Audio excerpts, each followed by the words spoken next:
Evo, pozdrav ljudi, danas ću ispričati da li je moguće dobiti besplatno novog brawlera. Evo ovako, to vas sve ljudi clickbaituju, dobio sam besplatne gemove, dobio sam besplatnog brawlera, sve je to fake i ljudi namjeste kao u pozadini nešto i ja to vidim sve, to je, znači, give me, ja sam to pokušao i ne radi, znači, neću vjerovat više u clickbaitove.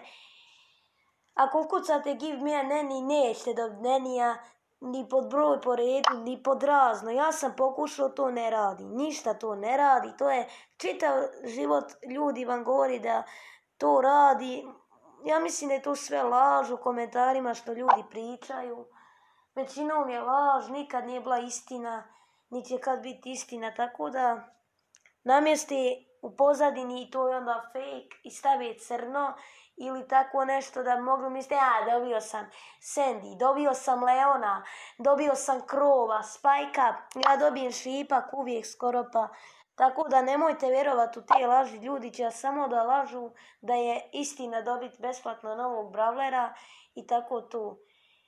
Istina je jedino otvoriti box i ako budete imali sreće, onda ćete do novog brawlera.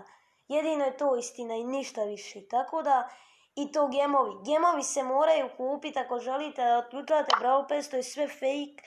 I ljudi moji, nemojte vjerovati u te budalaštine. Tako da, to sam ispričao. I to je to za epizodu, nadam se da ste čuli što sam vam rekao. Ako jeste, like, subscribe i share, a mi se vidimo u sljedećoj epizodi. Ćao ljudi!